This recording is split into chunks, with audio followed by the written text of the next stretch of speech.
जय हिंद स्टूडेंट्स। आज है 3 सितंबर 2025 और आज के द हिंदू न्यूज़पेपर के इंपॉर्टेंट आर्टिकल्स हम लोग कवर करेंगे। तो टोटल 6 आर्टिकल्स हैं, 6 एडिटोरियल्स हैं आज के इस पर्टिकुलर लेक्चर के अंदर। बहुत ही ज़्यादा इंपॉर्टेंट है, तो वीडियो को एंड तक ज़रूर देखिएगा। और एडिटोरियल के साथ साथ मैं आप लोग को फैक्ट्स बताऊंगा कि क्या फैक्ट्स है उस आर्टिकल के अंदर, कौन सी चीज आपको ध्यान में रखनी है। इवन वोकैबुलरी की प्रैक्टिस भी करवाऊंगा, डिफिकल्ट वर्ड्स के मीनिंग बताऊंगा, जो आपको जो है वो हेल्प करेगा आपके एग्जामिनेशन में और आपका मेंस का आंसर अच्छा बनाने में। तो मेरी जो चीज मैं समझाऊंगा उसको ध्यान से समझो, फोकस के साथ चीजों को सुनो, और जो इंपॉर्टेंट पॉइंट्स आपको लगे उसको आप नोट डाउन भी करते चलो। गाइस, ये जो सबसे पहला हमारा आर्टिकल है, इसका मेन जो थीम है, सेंट्रल थीम है, ये पूरा आर्टिकल बात कर रहा है कि ऑनरेबल सुप्रीम कोर्ट और हायर जुडिशरी में महिला जजेस की रिप्रेजेंटेशन का बेहद कम होना। क्योंकि आप लोग जानते हैं कि जुडिशरी में वुमेन का रिप्रेजेंटेशन, वुमेन जजेस का रिप्रेजेंटेशन काफी कम है। आर्टिकल इस बात को पूरे डेटा और एनालिसिस के साथ जो है वो समझाने की कोशिश कर रहा है। तो आइए आर्टिकल को डिटेल में हम लोग कवर करते हैं। तो सबसे पहले तो मेन मुद्दा क्या है। तो आर्टिकल की शुरुआत जस्टिस सुधांशु धूलिया और जस्टिस जे बी पर्दीवाला के सुप्रीम कोर्ट में अपॉइंटमेंट से होती है। राइटर कहते हैं कि जब मेन दो पुरुष को एक साथ अपॉइंट किया गया, तब एक बार फिर ऑनरेबल सुप्रीम कोर्ट में जेंडर इंबैलेंस का मुद्दा उठ गया। पूरे आर्टिकल में जस्टिस बीवी नाग रत्ना का स्पेशल जिक्र है, जो 2027 में इंडिया की पहली महिला चीफ जस्टिस बनेंगी। ये पॉइंट बहुत इंपॉर्टेंट है, लिख लो, जस्टिस बीवी नाग रत्ना। तो जस्टिस बीवी नाग रत्ना जो है, ये नाग रत्ना, ये बेसिकली बनने वाली है इंडिया की पहली महिला women chief justice of India. कब? 2027 में। लिख लो, बहुत इंपॉर्टेंट है। लेकिन उनका टेन्योर सिर्फ 36 दिन, 36 डेज का होगा। ये पॉइंट भी लिखो, मात्र 36 दिनों का टेन्योर होगा हमारी पहली महिला चीफ जस्टिस का, भारत की पहली महिला चीफ जस्टिस का, जस्टिस बीवी नाग रत्ना का। ये एक माइलस्टोन तो है, लेकिन साथ ही यह भी दिखाता है कि कितने साल लगे हमें यहां तक पहुंचने में और कितना काम अभी भी बाकी है। क्या होता है कि कई बार चीफ जस्टिस ऑफ इंडिया के फिक्स टेन्योर से रिलेटेड क्वेश्चंस कई बार एग्जाम में, मेंस में पूछे जा सकते हैं, है ना। तो ये एक मेन मुद्दा तो आपको वो समझ में आया, है ना। अब दूसरी चीज आर्टिकल में क्या बताई जा रही है कि आर्टिकल बता रहा है कि ऑनरेबल सुप्रीम कोर्ट के 75 साल के इतिहास में अभी तक सिर्फ 11 महिला जजेस अपॉइंट हुई हैं।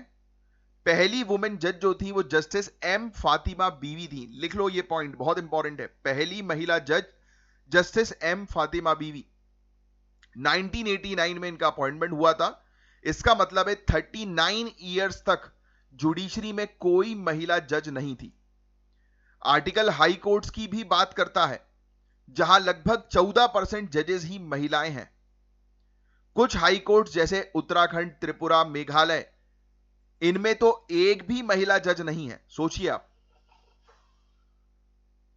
कितनी स्थिति हमारी आज की डेट की खराब है। तो हमें इस पॉइंट्स में क्या चीज मिली? जस्टिस एम फतीमा बीवी, ये 1989 में अपॉइंट हुई थी और ये पहली महिला जज थी। फिर इसके बाद 39 ईयर्स तक हमें देखने को मिला कि कोई भी, स्टार्टिंग से लेकर 39 ईयर्स तक कोई महिला जज नहीं थी कोर्ट में। और आर्टिकल यह भी कह रहा है कि लगभग 14% जजेस ही महिलाएं हैं। कुछ हाई कोर्ट्स में तो एक भी महिला जज नहीं है, जैसे उत्तराखंड, त्रिपुरा, मेघालय। तो ये फैक्ट्स लिखो आप। अब आर्टिकल ने इस जेंडर डिस्पैरिटी के कई कारण बताए। आर्टिकल बोल रहा है कि क्या क्या प्रॉब्लम्स हैं जिसके कारण ये हम लोग को जेंडर गैप देखने को मिल रहा है। तो पहला पॉइंट तो उन्होंने लिखा कि पैट्रियार्कियल माइंडसेट। जुडिशरी का माइंडसेट अभी भी पुरुष प्रधान, मेल डोमिनेटेड है। अपॉइंटमेंट्स में एक ओल्ड बॉयज क्लब मेंटेलिटी चलती है, जहां वुमेन को एलिवेट करना प्रेफरेंस नहीं है। दूसरा, एक तो पैट्रियार्कियल माइंडसेट, दूसरा हो गया लिमिटेड पूल। लोअर जुडिशरी और लोअर हाई या फिर हाई कोर्ट्स की बात करें तो यहां महिलाओं की कम संख्या होने से ऑनरेबल सुप्रीम कोर्ट के लिए एलिवेट होने वाले का पूल ही छोटा होता है। क्योंकि नीचे लोअर जुडिशरी में जो है वो कम वुमेन जजेस जो है वो रहेंगी, तो हायर जुडिशरी तक पहुंच नहीं पाएंगी, तो पूल लिमिटेड है। नेक्स्ट, ट्रांसपेरेंसी की कमी, collegium system, basically collegium system में ट्रांसपेरेंसी की कमी है, डिसीजंस पब्लिक डोमेन में नहीं आते और रीजंस नहीं बताए जाते, जैसे रिप्रेजेंटेशन कम होने का कारण पता ही नहीं चलता। फिर चौथा पॉइंट जो आर्टिकल बता रहा है वो है प्रोफेशनल चैलेंज, महिला एडवोकेट्स को करियर में आगे बढ़ने में बहुत सामाजिक चुनौतियां, सोशल चैलेंजेस फेस करने पड़ते हैं। आर्टिकल एक स्टडी का जिक्र करता है जिसमें 50% महिला एडवोकेट्स को करियर छोड़ना पड़ता है, इस चीज का भी आर्टिकल में जिक्र है। नेक्स्ट आर्टिकल में और यह चीज बताई जा रही है कि जुडिशरी में सिर्फ मैन ऑफ इंटीग्रिटी होना ही काफी नहीं है, डाइवर्स बैकग्राउंड जैसे अलग अलग जेंडर, रिलीजन, कास्ट से आने वाले जजेस पब्लिक ट्रस्ट को बढ़ाते हैं। जब जुडिशरी में समाज के हर हिस्से से लोग रिप्रेजेंट होते हैं तब जस्टिस सिस्टम पर लोगों का विश्वास और मजबूत होता है। तो एक डाइवर्स बेंच जो है वो वेरीड कॉन्टेक्स्ट और एक्सपीरियंसेस लाती है, यानी कि अलग अलग एक्सपीरियंसेस सामने रखती है जो केस को बेहतर तरीके से समझने और डिसीजन लेने में मदद करता है। तो ये था गाइस पूरा ओवरऑल आर्टिकल, आपको होपफुली अच्छी इंफॉर्मेशन लगी होगी। कुछ पॉइंट्स मैंने आप लोग के लिए अलग से लिख दिए हैं यहां पर, आप ये नोट डाउन कर लीजिए कि पहली महिला जज सुप्रीम कोर्ट की कौन है, जस्टिस एम फातिमा बीवी, 1989 की पहली महिला जिनको एलिवेट किया गया डायरेक्टली बार से, यानी कि यह है जस्टिस इंदु मल्होत्रा, मतलब कि जो एडवोकेट के बार जो हम लोग को देखने को मिलते हैं ना अलग अलग, तो उस बार काउंसिल से जो है वो बनकर पहली महिला जो है वो ऑनरेबल सुप्रीम कोर्ट की जज बनी, जस्टिस इंदु मल्होत्रा। पहली महिला जो कि सीजेआई बनने वाली है, तो 36 दिन के लिए बनेंगी ये, बीवी नागरत्ना, नाम याद रखना है। और हाईएस्ट नंबर ऑफ महिला जजेस जो अपॉइंट किए गए हैं वो 3 जजेस अपॉइंट की गई थी और ये 2021 में अपॉइंट की गई थी। वुमेन जजेस हाई कोर्ट के अंदर अप्रोक्सीमेटली 14% है, कुछ कोर्ट में तो वुमेन जजेस है भी नहीं। तो देखो कितने अच्छे से मैंने आप लोग के लिए फैक्ट्स यहां पर दे दिए हैं। कुछ इंपॉर्टेंट टॉपिक्स है मैंने आप लोग के लिए पढ़ने के लिए भी रखे हैं जिससे कि आप अपनी तैयारी और अच्छे से कर सकें, जैसे जुडिशियल अपॉइंटमेंट के बारे में और कोलेजियम सिस्टम के बारे में आपको ध्यान में रखना है। आर्टिकल 124 और 217 जो आर्टिकल है ये इसके बारे में बात करता है। फर्स्ट, सेकंड और थर्ड जजेस केसेस के बारे में आपको पढ़ना है जिसके थ्रू कोलेजियम सिस्टम इवॉल्व होकर आया। नेशनल जुडिशियल अपॉइंटमेंट कमीशन के बारे में आपको पढ़ना है। मेंस के पॉइंट ऑफ व्यू से कोलेजियम सिस्टम की वर्किंग, ट्रांसपेरेंसी, अकाउंटेबिलिटी के इशू और इसमें जो रिफॉर्म्स की आवश्यकता है वो थोड़ा सा आप ध्यान में रखिएगा। दूसरा एक इंपॉर्टेंट पॉइंट जो आप कवर करिए अपना कि जुडिशियल डाइवर्सिटी और सोशल जस्टिस है ना, आपको पता होना चाहिए कि वुमेन जजेस जो सुप्रीम कोर्ट में रही हैं उनकी थोड़ी सी हिस्टोरिकल टाइमलाइन, जैसे कि पहली महिला जजेस कौन सी थी, राइट, तो थोड़ी सी स्थिति के बारे में थोड़ा ध्यान में रखना। फिर लीगल प्रोफेशन में महिलाएं क्या क्या चैलेंजेस फेस करती है तो उसके बारे में थोड़ी सी जानकारी आपको रखना जरूरी है ना। और साथ ही साथ बहुत इंपॉर्टेंट जो चीज होती है वो है शासन, है ना, कि जुडिशरी का क्या रोल है डेमोक्रेसी के पिलर के तौर पर। तो ऐसे क्वेश्चन मेंस में जो आ जाते हैं, तो हमें अंडरस्टैंडिंग इस टाइप के टॉपिक्स की जो है वो रखनी है। क्लियर? थोड़ी सी वोकैबुलरी प्रैक्टिस करवा देता हूं इस पर्टिकुलर आर्टिकल के पॉइंट ऑफ व्यू से। तो डिस्पैरिटी, डिस्पैरिटी का मतलब होता है ग्रेट डिफरेंस या फिर गैप, है ना। अब जैसे मेल और फीमेल के बीच में एक जैसे जेंडर डिस्पैरिटी होता है ना, जेंडर गैप, तो गैप का एक अच्छा शब्द है डिस्पैरिटी, है ना। फिर एब्सिमल जो है वो एक्सट्रीमली बैड जिसको हम लोग बोलते हैं कि महिलाओं का रिप्रेजेंटेशन हायर जुडिशरी में बहुत ही बेकार है, एक्सट्रीमली बैड, उसकी जगह एबिस्मल ये शब्द यूज करना शुरू करो। प्रोवर्बियल जो है ये इसका मतलब जो होता है कि related to well known saying, कि क्या बढ़िया चीज है वो कहिए। She broke the proverbial glass ceiling by becoming a senior partner, कि भाई जो चली आ रही थी कि यार महिला जो है वो जजेस नहीं बन सकती या महिला गाड़ी नहीं चला सकती, तो उन्होंने वो बैरियर तोड़ दिया, है ना। प्रोवर्बियल कि मतलब जो कहावत है जो चली आ रही है उसको तोड़ देना, या फिर जो चीज कही गई है, मतलब एक कहावत को आप कह सकते हो कि ये प्रथा जो है वो चली आ रही है एक टाइप से, तो प्रोवर्बियल, है ना। फिर कंड्यूसिव का मतलब ये होता है कि मेकिंग अ सर्टेन सिचुएशन और आउटकम लाइकली और possible. Government must create a more conducive environment for women in legal field, कि सरकार को जो है वो और बेहतर एनवायरमेंट क्रिएट करना चाहिए, मतलब एक ऐसा रिजल्ट लेकर आओ, राइट, जो कि हेल्पफुल हो, पॉजिटिव वे में हो। तो कंड्यूसिव पॉजिटिव वे में जो है वो बोला जाता है। फिर पेट्रियार्कियल तो आप जानते ही हैं, मुझे आपको बताने की जरूरत नहीं, कि एक ऐसी सोसाइटी का सिस्टम जहां पर मेन जो है वो टॉप पर रहते हैं, पावर में रहते हैं। स्टीमीड जो होता है, इसका मतलब होता है टू प्रिवेंट, कि उनके प्रयास जो है महिलाओं के रिप्रेजेंटेशन को बढ़ाने के, तो उसको कई बार हटा दिया जाता है। लार्जर सेक्शन ऑफ सोसाइटी जो है वो उसको इग्नोर कर देती है ना, हटा देती है। तो प्रिवेंट करना है ना, या किसी की प्रोग्रेस को रोकना, इसको स्टीमिट कहा जाता है। फिर कन्युंड्रम, ये डिफिकल्ट या कंफ्यूजिंग प्रॉब्लम को कहते हैं, कि lack of transparency in collegium is a legal and ethical conundrum. तो देखो, इस प्रकार से आप थोड़ी सी वोकैबुलरी प्रैक्टिस भी जो है वो रखिए, अच्छा रहता है कि अच्छे आपको वर्ड्स की जानकारी होना। गाइस देखिए, इस आर्टिकल का टॉपिक है या टाइटल है the supreme court to the soldiers rescue. यह आर्टिकल बताता है कि कैसे ऑनरेबल सुप्रीम कोर्ट ने दो अलग अलग केसेस में आर्म्ड फोर्सेस के जवानों और उनके परिवारों की मदद की। लेकिन राइटर या ऑथर का मेन पॉइंट यह है कि ऐसे मामलों को अदालतों तक पहुंचाने की जरूरत ही नहीं होनी चाहिए। तो बड़ा इंपॉर्टेंट आर्टिकल है और काफी अच्छी अंडरस्टैंडिंग इस आर्टिकल में आपकी क्रिएट होगी। तो आर्टिकल का मेन मैसेज क्या है, सबसे पहले तो यह समझ लो। इंडियन ब्यूरोक्रेसी अक्सर स्ट्रिक्ट रूल्स और रेगुलेशंस में फंसी रहती है।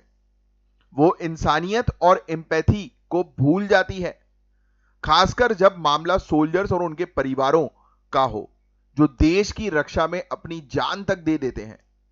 तो आर्टिकल 2 केस स्टडी जो है वो देता है इस बात को समझाने के लिए, उसको मैं डिटेल में समझाऊंगा। बट उससे पहले ये पहला जो पॉइंट जो मैंने आपको बताया, इस पर गंभीरता से सोचो। होता है कि नहीं होता ऐसा कि ब्यूरोक्रेसी जो है वो स्ट्रिक्ट रूल्स रेगुलेशन में फंसने के कारण कई बार जो है वो इंसानियत को भूल जाती है और फिर रूल्स और रेगुलेशंस में फंसी रहती है। यस, इवन आप सिविल सर्विसेज की तैयारी कर रहे हैं तो आगे चल के आपके साथ भी इस प्रकार की सिचुएशन हो सकती है। आप आगे चल के एक अधिकारी बने रहेंगे, एक अधिकारी की पोस्ट पे रहेंगे, तो आपके पास कोई व्यक्ति आया, तो आपको पता है कि वो सही है, उसके साथ जो है वो अन्याय हुआ है, बट फिर भी आपको रूल्स रेगुलेशन प्रोसीजर के अकॉर्डिंग ही चलना पड़ेगा। यस, तो सबसे पहली चीज, तो मेन मुद्दा आर्टिकल ने इसी चीज का जिक्र किया है। मेन मुद्दा इस पूरे आर्टिकल का ये है। तो जब भी आर्टिकल पढ़ो तो आपको उसका कोर कॉन्सेप्ट समझ में आना चाहिए। तो कोर कॉन्सेप्ट यही है। आइए तो पहले केस देखते हैं हम लोग। तो एक आईएएफ, इंडियन एयरफोर्स के ऑफिसर की विडो की कहानी है, उनकी विधवा की कहानी है। उनके पति का फ्लाइंग एक्सीडेंट होता है और उसमें उनके पति की डेथ हो जाती है। उन्होंने अपने बच्चों की पढ़ाई के लिए फाइनेंशियल हेल्प मांगी, लेकिन एक पुराने रूल बुक के चलते उनकी रिक्वेस्ट को रिजेक्ट कर दिया गया। इस रूल के हिसाब से अगर पायलट की डेथ 3 साल से कम सर्विस में हुई हो तो उनके परिवारों को एडिशनल सपोर्ट नहीं मिल सकता। ऑनरेबल सुप्रीम कोर्ट ने इस मामले में हस्तक्षेप किया और इस रूल को साइड करते हुए परिवार की मदद करी। तो सोचिए आप कि इस प्रकार का भी रूल है कि जिन हमारे देश के जवानों की जो है वो डेथ हुई, हमारे देश की सर्विस करते हुए, उसमें भी जो है वो एक लूप होल जो है वो निकाल के उनके बच्चों की एजुकेशन के लिए फाइनेंशियल हेल्प रिजेक्ट हो गई। तो सोचिए स्ट्रिक्ट रूल्स जो है वो कहीं ना कहीं अन्याय कर रहे हैं कि नहीं कर रहे हैं? डेफिनेटली कर रहे हैं। दूसरा केस देखो आप। एक और IAF, Indian air force Cheetah helicopter के पायलट जो सियाचिन ग्लेशियर पर क्रैश में फिजिकली डिसेबल्ड हो गए। उन्होंने अपनी मेडिकल कंडीशन के चलते सर्विस में 2 साल का एक्सटेंशन मांगा। उनकी रिक्वेस्ट को भी ब्यूरोक्रेटिक हर्डल ने बाधित कर दिया। स्टाइमी करके एक शब्द है, उसको बाधित को कहा जाता है, तो उसके बारे में हम बात करेंगे अभी आगे चल के वोकैबुलरी में। बट सोचिए कि एक हेलीकॉप्टर के पायलट क्रैश के दौरान डिसेबल्ड हो गए और वो सिर्फ 2 साल का एक्सटेंशन जो है वो मांग रहे थे कि उनकी सर्विस जो है वो 2 साल और बढ़ा दी जाए। उनकी जॉब जो है वो 2 साल और एक्सटेंड जो है वो कर दी जाए, तो उनकी रिक्वेस्ट को भी कैंसिल कर दिया। उनके सुपरवाइजर ऑफिसर्स और डिफेंस मिनिस्टर्स तक ने रिक्वेस्ट को सपोर्ट किया था, बट फिर भी ब्यूरोक्रेसी ने उनकी बात जो है वो नहीं मानी, क्योंकि ब्यूरोक्रेसी रूल्स रेगुलेशंस के ऊपर जो है वो चलती है। तो ऑथर जो है वो कह रहे हैं कि एयर वाइस मार्शल मनमोहन बहादुर जो रिटायर्ड है, कहते हैं कि ब्यूरोक्रेटिक एटीट्यूड में बदलाव आना चाहिए। कुछ इंपॉर्टेंट पॉइंट जो है वो ये उठाते हैं ऑथर। पहली चीज तो वो कहते हैं कि फ्लेक्सिबिलिटी की आवश्यकता होनी चाहिए। वो कहते हैं कि ब्यूरोक्रेसी को सिर्फ रूल्स पर नहीं बल्कि फ्लेक्सिबिलिटी और एम्पैथी पर भी ध्यान देना चाहिए, खासकर इंसान की सफरिंग्स के मामलों में, कि इंसान की जब हालत काफी गंभीर है, खराब है, तो इस मामले में एटलीस्ट थोड़ा फ्लेक्सिबल एटीट्यूड जो है वो रखना चाहिए ब्यूरोक्रेसी को। यस। दूसरा ये बोलते हैं an attitude that must change. Article एक कोल्ड एटीट्यूड की बात करता है जहां सरकार सोल्जर्स के सेक्रीफाइस को एक्नॉलेज नहीं करती। बल्कि कुल मिलाकर दूसरा भी पॉइंट एटीट्यूड चेंज की ही बात कर रहा है कि सोल्जर्स के प्रति थोड़ा सा आप अपने रूल्स रेगुलेशन को साइड रखकर जो इमोशनल कनेक्टिविटी है वो डेवलप करने की कोशिश करें। तो ये ऑथर इस चीज के बारे में बोल रहे हैं इस आर्टिकल में। तीसरा पॉइंट, आर्टिकल के अंदर चाणक्य का एक कोट का जिक्र किया है। The day the soldier has to demand his dues will be a sad day for Magad.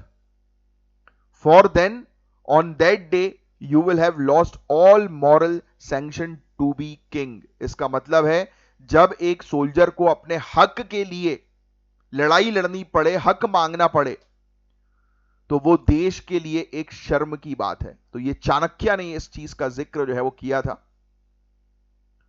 और ऑथर कहते हैं कि ऑनरेबल सुप्रीम कोर्ट का हस्तक्षेप पॉजिटिव है, लेकिन ये सरकार की नाकामयाबी यानी कि फेलियर को भी दर्शाता है। सरकार को खुद से ही ऐसे मामलों को सुलझाने चाहिए। तो ये देखो कितना बढ़िया आर्टिकल में इस चीज का जिक्र था। कुछ फैक्ट्स मैं आपको रहे वो बता दूं इस आर्टिकल से रिलेटेड। तो चाणक्य का कोट जो है वो थोड़ा सा आप जो है वो ध्यान में रखिएगा कि स्टेट और सोल्जर के बीच के रिलेशनशिप के बारे में भी चाणक्य ने जो है वो समझाया है ना। और जस्टिस जॉर्ज फर्नांडिस का भी जिक्र है इस पर्टिकुलर आर्टिकल के अंदर, जिन्होंने ब्यूरोक्रेसी का रोल जो है वो सोल्जर के मुद्दे को डील करने के अगेंस्ट जो है वो रखा है। बट हालांकि वो उतना खास नहीं है, नाम याद रखना आप लोगों के लिए, है ना। तो रूल बेस्ड अप्रोच से लेकर एम्पैथेटिक अप्रोच जो है वो अपनानी चाहिए, इस चीज का जो है वो जिक्र किया है। तो इसमें उतने कुछ खास फैक्ट्स नहीं है, क्योंकि ये कंसेप्चुअल अंडरस्टैंडिंग से रिलेटेड ये आर्टिकल था, जिसमें 2 केस स्टडी के बारे में मैंने आपको बताया। ये केस स्टडी का जिक्र आप अपने मेंस में कर सकते हैं अगर रिक्वायर्ड हो तो, है ना। तो सबसे मेन चीज जो होती है वो है judicial activism versus judicial overreach. ये इंपॉर्टेंट है। सुप्रीम कोर्ट ने हस्तक्षेप जो किया है ऐसे केसेस में, है ना, तो जो फंडामेंटल राइट्स को प्रोटेक्ट करे, या फिर कई बार ऐसा भी होता है कि एग्जीक्यूटिव सही तरीके से काम नहीं कर रहे हैं। जुडिशियल, देखो जुडिशियल एक्टिविज्म का मतलब जहां फंडामेंटल राइट्स इन्वॉल्व हो, और जुडिशियल ओवर रीच का मतलब जहां पर एग्जीक्यूटिव्स या ब्यूरोक्रेट जो है वो सही तरीके से काम नहीं कर रहे, तो उनको जो है वो जुडिशरी अपने ऑर्डर्स के थ्रू, अपने जजमेंट के थ्रू जो है वो उनको सिखाती है कि सही तरीके से काम करो। तो इसको कहते हैं जुडिशियल ओवर रीच। तो आपको जुडिशियल एक्टिविज्म और जुडिशियल ओवर रीच के बीच में डिफरेंस पता होना चाहिए। फिर सिविल मिलिट्री रिलेशन, ये एक केस स्टडी प्रोवाइड करा रहा है आर्टिकल कि किस प्रकार से आर्म फोर्सेस और सिविलियन ब्यूरोक्रेसी के बीच में एक रिलेशंस अच्छे होने चाहिए। ये आर्टिकल हमें बता रहा है कि ब्यूरोक्रेसी का रोल गवर्नेंस में कितना अच्छा है ना। फिर गवर्नेंस और पब्लिक सर्विसेज की वैल्यू रखना, उसके बारे में बता रहा है। कंसेप्ट जैसे कि कंपैशन, करुणा, integrity, empathy, lack of transparency, right. तो ये इस चीज के मुद्दे को उठा रहा है ये कि भाई थोड़ी सी अगर पब्लिक के प्रति करुणा रखें हम लोग, है ना, सिर्फ रूल्स रेगुलेशंस का डंका ना बजाएं। तो ये इस चीज की का जो है वो जिक्र कर रहा है मेनली। तो आप तो जुडिशियल एक्टिविज्म और जुडिशियल ओवररीच ये थोड़ा सा टॉपिक जो है वो पढ़िएगा अच्छे से, क्योंकि ये टॉपिक आपके लिए जो है वो काफी ज्यादा इंपॉर्टेंट होने वाला है। प्लस मैं आप लोग को थोड़ा सा वोकैबुलरी प्रैक्टिस करा दूं। तो ब्यूरोक्रेसी क्या होती है? गवर्नमेंट का एक सिस्टम जिसमें मोस्ट इंपॉर्टेंट डिसीजन जो है वो स्टेट के ऑफिशियल्स के द्वारा लिया जाता है रेदर देन इलेक्टेड रिप्रेजेंटेटिव। हालांकि this is not the correct definition bureaucracy की, क्योंकि ब्यूरोक्रेसी में टेम्पररी ब्यूरोक्रेट भी होते हैं और परमानेंट ब्यूरोक्रेट भी होते हैं, या फिर टेम्पररी एग्जीक्यूटिव बोलो या परमानेंट एग्जीक्यूटिव बोलो। यस, तो वो आप पॉलिटी में अच्छे से और समझोगे। स्टाइमी का मतलब यही जो होता है कि बाधित, कि प्रिवेंट करना, है ना, स्टाइमी, कि आउटडेटेड रूल जो है वो कई बार हम लोग को देखने को मिलते हैं कि सरकारी कामकाज में या फिर लोगों की हेल्प करने में प्रिवेंट कर देंगे, कि पुराने रूल्स जो होते हैं वो आज की डेट की प्रॉब्लम्स को रिजॉल्व नहीं कर पाएंगे, तो बाधित बन रहा है। तो स्टाइमी का मतलब बाधित होता है ना। एमैस्क्यूलेटेड, एमैस्क्यूलेटेड का मतलब होता है मेड वीकर और लेस इफेक्टिव, कि वीकर, कमजोर करना। A rule bound approach can leave the bureaucracy feeling emasculated and unable to help, कि कई बार ऐसे रूल्स, हम लोग को रूल्स वाले अप्रोच देखने को मिलते हैं, उसके कारण ब्यूरोक्रेसी जो है वो हेल्पलेस हो जाती है, यानी कि वीक हो जाती है। तो ऐसी कुछ चीजें जो ब्यूरोक्रेसी को वीक कर दे, emasculated, कि कोई चीज आपको जो वीक कर रही है, emasculated। एम्पैथी का मतलब तो आप जो है वो जानते होंगे, कि दूसरे को समझना, दूसरे की फीलिंग समझना, इमोशनली कनेक्ट होना, है ना। तो ऑनरेबल सुप्रीम कोर्ट का जजमेंट बता रहा है कि विक्टिम्स की फैमिली की तरफ थोड़ा सा इमोशनली कनेक्टेड रहो यार, एम्पैथी रखो।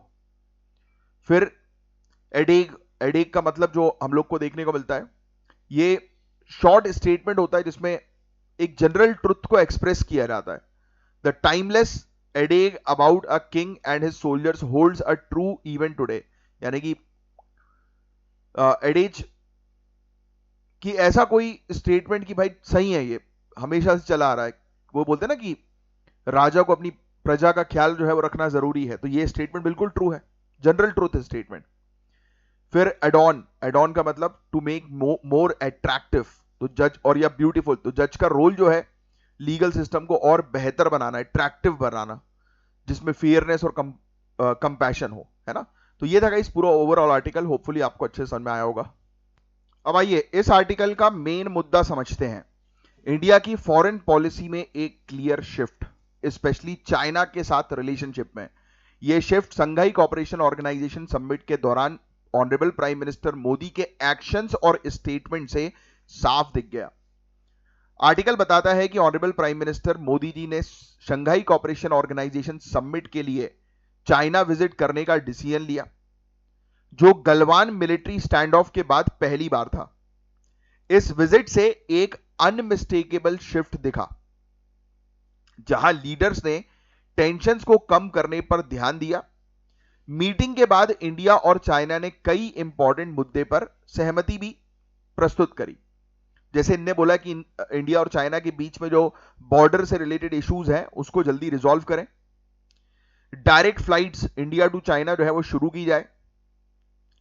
ड्रैगन और एलिफेंट, यानी ड्रैगन मतलब चाइना और एलिफेंट यानी कि इंडिया, इनको साथ आने के लिए मोदी ने कहा, स्टेटमेंट दिए कि ये साथ में मिलकर काम करें। लेकिन राइटर कहते हैं कि मोदी जी का ये मूव पहले के एंटी वेस्टर्न अप्रोच से अलग था और इसने एक नया रास्ता खोला। प्राइम मिनिस्टर मोदी ने अपनी जर्नी को प्रोडक्टिव बताया, जिसका मतलब यह है कि इसका फोकस सिर्फ रिजल्ट पर नहीं बल्कि अपॉर्चुनिटीज पर था। अब सुनिए, आर्टिकल कहता है कि इंडिया ने दूसरे इंटरनेशनल मुद्दे पर भी अपना स्टैंड क्लियर रखा। इंडिया ने क्रॉस बॉर्डर टेररिज्म पर पाकिस्तान की निंदा की और बलूचिस्तान में टेरर अटैक का जिक्र किया। इंडिया ने गाजा जैसे मुद्दे भी सामने रखे कि गाजा में जो ह्यूमैनिटेरियन इश्यूज चल रहे हैं उस पर एक कॉमन ग्राउंड जो है वो ढूंढना पड़ेगा, यानी कि इस पर एक हम सहमति लेकर आए। जबकि यूएस इजराइल डील के खिलाफ भी स्टैंड जो है वो लिया। अब इससे इंडिया की इंडिपेंडेंट फॉरेन पॉलिसी जो है वो दिख रही है कि हम जो है वो मतलब पावरफुल कंट्रीज की तरफ जो है वो अलाइन नहीं कर, मतलब इंक्लाइन नहीं हो रहे हैं, बल्कि हम एक अपनी इंडिपेंडेंट अप्रोच जो है वो रख रहे हैं। तो बस ये छोटा सा आर्टिकल था जिसमें कुछ अपडेट्स का जिक्र हुआ है। कुछ फैक्ट्स मैं आपको जो है बता देता हूं कि शंघाई कॉपरेशन ऑर्गेनाइजेशन गाइस एक यूरेशियन पॉलिटिकल, इकोनॉमिक और सिक्योरिटी अलायंस है। आज आप इसके बारे में पूरा डिटेल में पढ़िए, एससीओ के बारे में।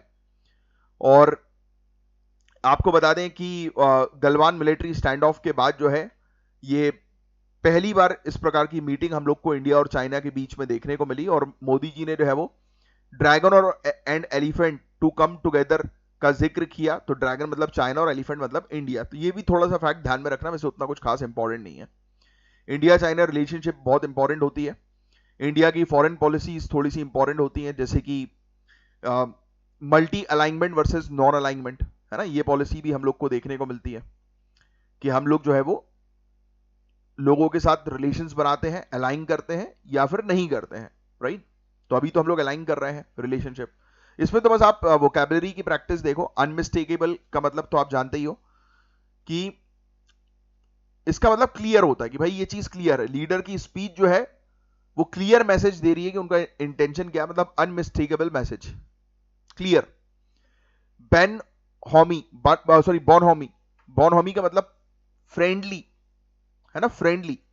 तो पॉलिटिकल डिफरेंसेस के बाद भी लीडर्स ने जो है वो जो मूवमेंट शेयर किया, यानी कि जो मीटिंग के दौरान जब उन्होंने बातचीत करी, वो मूवमेंट जो था वो बॉन हॉमी था, बॉन हॉमी, राइट। तो बॉन हॉमी शब्द अच्छा है।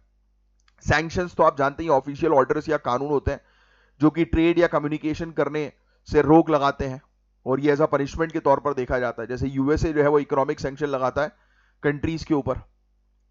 अभी तो यूएसए हमें धमकी दे रहा है कि रशिया के साथ जो है वो आप डील मत करो वरना आपके ऊपर सैंक्शन लगा दिए जाएंगे, है ना। फिर डिसएंगेजमेंट नाम से ही आपको समझ में आ रहा है कि मिलिट्री फोर्सेस का विड्रॉ करना, है ना, एक पर्टिकुलर कॉन्फ्लिक्ट के एरिया से, उसको डिसएंगेजमेंट बोलते हैं। जियो पॉलिटिकल का मतलब पॉलिटिक्स से रिलेटेड, है ना, स्पेशली इंटरनेशनल रिलेशंस के पॉइंट ऑफ व्यू से। ठीक है, अब इस आर्टिकल की बात करते हैं गाइस। तो इसमें मेन जो मुद्दा है वो है अर्थक्वेक अपने आप में जानलेवा नहीं होते, बल्कि खराब इंफ्रास्ट्रक्चर और बिल्डिंग कोड्स का पालन ना करना उन्हें जानलेवा बनाता है। देखो कितनी अच्छी बात कही गई है कि अर्थक्वेक डेडली नहीं है, बट हमने जो गलतियां करी है, हमने जो इस प्रकार के अनप्लैन्ड इंफ्रास्ट्रक्चर डेवलप किए हैं, उसके कारण से ये जानलेवा बन जाता है। अब ये जो आर्टिकल है ये इस बात को अफगानिस्तान में आए एक बहुत ही खतरनाक अर्थक्वेक के एग्जाम्पल से समझाता है। आओ डिस्कस करते हैं। तो आर्टिकल बता रहा है हमें कि अफगानिस्तान में आए एक 6.3 मैग्नीट्यूड के भूकंप, अर्थक्वेक, जिसमें 2400 से ज्यादा लोगों की मौत हो गई। ऑथर कहते हैं कि मौत का असली कारण पॉलिटिकल इंस्टेबिलिटी, लिमिटेड रिसोर्सेज और वीक बिल्डिंग कोड्स हैं।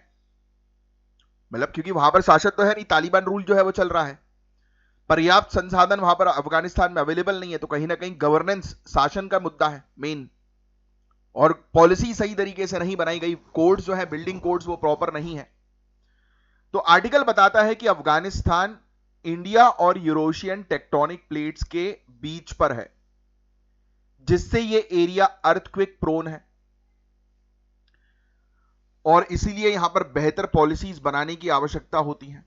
आर्टिकल 2 और एग्जाम्पल जो है वो दे रहा है इस बात को प्रूव करने के लिए। जैसे चिले, यहां 8+ मैग्नीट्यूड के अर्थक्वेक आते हैं, 8 से ज्यादा मैग्नीट्यूड के अर्थक्वेक आते हैं चिले में, लेकिन यहां पर जो बिल्डिंग कोड्स हैं वो काफी स्ट्रिक्ट हैं, और यही एक कारण है कि चिले के अंदर कैजुअलिटीज बहुत कम होती हैं।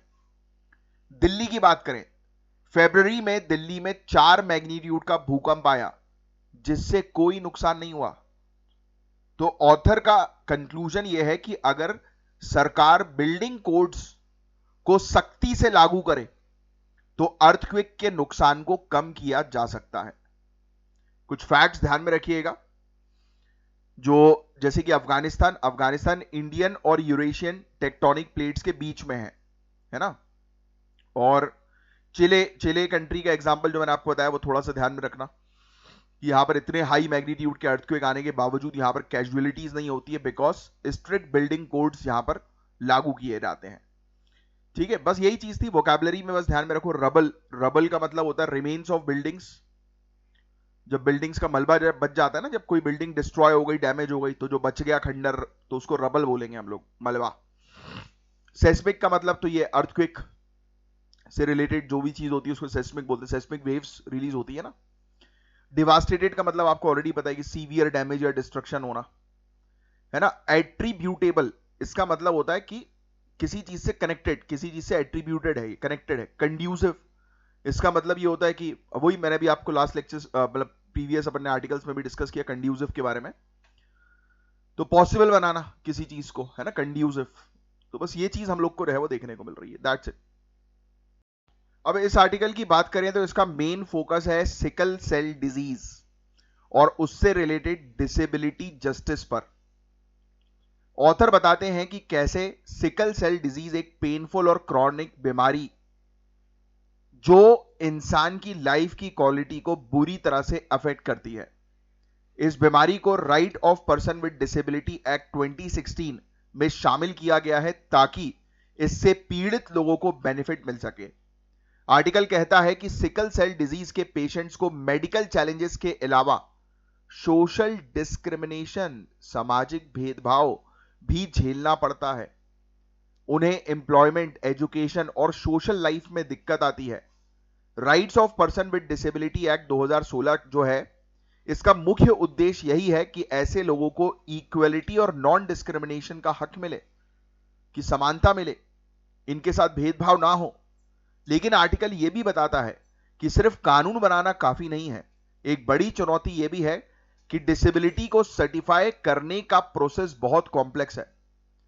डॉक्टर्स को डिसेबिलिटी का परसेंटेज डिसाइड करना होता है और यह सिकल सेल डिजीज में असेसमेंट डिफिकल्टी है क्योंकि इस बीमारी के सिम्टम्स आते जाते रहते हैं, एपिसोडिक होते हैं। तो आर्टिकल के हिसाब से एक और बड़े मुद्दे की बात हुई है कि बेनिफिट्स का मिसयूज। लोग सिकल सेल डिजीज को बिना फिजिकल डिसेबिलिटी के भी डिसेबिलिटी सर्टिफिकेट लेने की कोशिश करते हैं। यानी कि किसी को सिकल सेल डिजीज है बट वो फिजिकल डिसेबल्ड नहीं है, बट फिर भी कुछ लोग ऐसे डिसेबिलिटी सर्टिफिकेट लेने की कोशिश करते हैं। इसलिए गवर्नमेंट को क्लियर गाइडलाइन बनानी पड़ी कि सिकल सेल डिजीज पेशेंट्स को 40% या उससे ऊपर की डिसेबिलिटी होगी तभी जो है वो उनको ये सर्टिफिकेशन मिलेगा, तभी वो अपने मेडिकल रिपोर्ट्स और जेनेटिक टेस्ट जो है वो प्रोवाइड करें और फिर सर्टिफिकेट हासिल करें। राइट, तो ये चीजें हैं। तो ये सिकल सेल डिजीज से रिलेटेड एक टॉपिक था गाइस। ये सिकल सेल डिजीज के बारे में आप बहुत अच्छे से पढ़िए, पूरे फैक्ट्स इससे related. Right of person with disability act के बारे में आपको पढ़ना है ना। डिसेबिलिटी सर्टिफिकेशन के रूल्स रेगुलेशंस थोड़े से ध्यान में रखिएगा, है ना। और सिकल सेल डिजीज पेशेंट्स के अंदर पता है आपको 4% जॉब कोटा जो है वो गवर्नमेंट एम्प्लॉयमेंट में भी है। तो ये सिकल सेल डिजीज के पेशेंट्स को जो है वो बेनिफिट मिलता है जॉब्स में। ठीक है, फिर इसके अलावा सामाजिक न्याय से रिलेटेड ये टॉपिक था गाइस। वोकैबुलरी प्रैक्टिस में आप थोड़ा सा डिसेबिलिटी जो है वो ध्यान में रखिए। डिसेबिलिटी की डेफिनेशन आपको पता होनी चाहिए। डिसप्रपोर्शनेटली, कई बार हम ये शब्द जो है वो यूज करते हैं। डिसप्रपोर्शनेटली मतलब जो बहुत ज्यादा बड़ा है या बहुत छोटा है कंपैरिजन में, है ना, किसी दूसरे के। तो बोलते हैं कि एक के कंपैरिजन में दूसरा जो है वो थोड़ा कम ज्यादा लग रहा है, डिसप्रपोर्शनेटली ये फिगर है। क्रॉनिक का मतलब ऐसी बीमारी होती है जो लंबे समय तक चलती है, लंबे समय वाली, लाइफ लॉन्ग वाली टाइप। एडहॉक मतलब टेम्पररी के लिए हम लोग यूज करते हैं, है ना, एक पर्टिकुलर पर्पस के लिए किसी को बनाया गया। जैसे एडहॉक कमिटी बोलते हैं ना कि एक टेम्पररी कमिटी बनी एक पर्टिकुलर पर्पस के लिए। इंक्लूजन का मतलब होता है शामिल करना, है ना। तो बस ये थोड़ी सी वोकैबुलरी के वर्ड्स जो है वो थोड़े से बस आप ध्यान में जो है वो रखिएगा, दैट्स इट। अब आइए इस आर्टिकल की बात करते हैं। तो ये आर्टिकल एक डेटा बेस्ड एनालिसिस है जो बताता है कि गांव क्षेत्रों में लड़कियों के बीच प्राइवेट ट्यूशंस लेने का ट्रेंड तेजी से बढ़ता है। इसमें एक बहुत ही इंपॉर्टेंट शिफ्ट दिखाई देता है क्योंकि पहले शहरी क्षेत्रों के स्टूडेंट्स में ये प्राइवेट ट्यूशंस जो लेने का जो कंसेप्ट था वो ज्यादा था। अब गांव क्षेत्रों में प्राइवेट ट्यूशंस लेने का कंसेप्ट बढ़ गया है ना। तो आर्टिकल में दिए गए चार्ट्स और डेटा के हिसाब से मैं अगर आपको समझाऊं तो प्राइमरी लेवल पर अगर हम देखें तो प्राइमरी लेवल पर जो गांव क्षेत्रों में रहने वाले जो बच्चे और बच्चियां हैं, इन दोनों के लिए प्राइवेट ट्यूशंस एनरोलमेंट में सबसे ज्यादा ग्रोथ हुई है। यानी कि गांव गांव में जो छोटे बच्चे हैं वो प्राइवेट ट्यूशंस ले रहे हैं। गांव में ही किसी मतलब बड़े भैया या बड़ी दीदी के से जो है वो पढ़ रहे हैं। जैसे होता है ना कॉलोनी के ट्यूशंस, जैसे आप लोग भी गए होंगे, मैं भी गया हूं, है ना, कॉलोनी के ट्यूशंस में। तो वैसा गांव क्षेत्रों में बहुत चलना शुरू हो गया। सेकेंडरी और हायर सेकेंडरी की बात करें तो इस लेवल पर भी ये ट्रेंड दिखाई दे रहा है। गांव क्षेत्रों में जो लड़कियां हैं इनका एनरोलमेंट रेट 22% से बढ़कर 38% हो गया है, जबकि गांव क्षेत्रों में रहने वाले जो लड़के हैं, बच्चे हैं, उनका 27% से 39% हुआ है। तो कुल मिलाकर प्राइमरी सेकेंडरी लेवल और हायर सेकेंडरी लेवल तीनों लेवल्स पर ही प्राइवेट ट्यूशंस का ट्रेंड जो है वो गांव क्षेत्रों में बढ़ गया है, ये चीज बताई जा रही है। आसाम, त्रिपुरा, नागालैंड, मणिपुर जैसे नॉर्थ ईस्टर्न स्टेट्स में भी ये ट्रेंड पर्टिकुलरली स्ट्रांग है, जहां इनरोलमेंट 75% से भी ऊपर है। इसका कारण शायद सोशियो इकोनॉमिक फैक्टर और एजुकेशन सिस्टम का स्टेट स्पेसिफिक होना है। केरल और गोवा जैसे राज्यों में अर्बन और रूरल एरियाज दोनों में प्राइवेट कोचिंग काफी कॉमन है।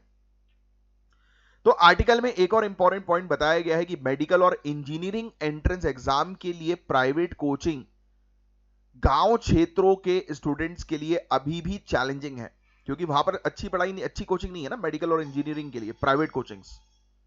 तो एक स्टडी में पता चलता है कि एमबीबीएस के लिए क्वालिफाइंग कैंडिडेट्स में से 99% बच्चे प्राइवेट कोचिंग से आते हैं। तो कुल कुल मिलाकर ये पूरा आर्टिकल जो है वो यही चीज कह रहा है कि किस प्रकार से प्राइवेट कोचिंग का ट्रेंड जो है वो गांव गांव तक अब आज की डेट में जो है वो पहुंच चुका है।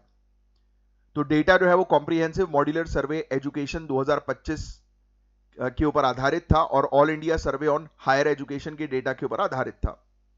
इसमें थोड़ा सा ध्यान में रखना कि जो गांव क्षेत्रों में जो बच्चियां जो है प्राइवेट ट्यूशंस में जो है वो एनरोल हो रही हैं, राइट, उनका नंबर्स बड़ा है। इवन नॉर्थ ईस्ट स्टेट्स जैसे आसाम, त्रिपुरा, मणिपुर, मेघालय, ये सब स्टेट्स में भी हम लोग को प्राइवेट ट्यूशन का ट्रेंड जो है वो बढ़ता हुआ नजर आया।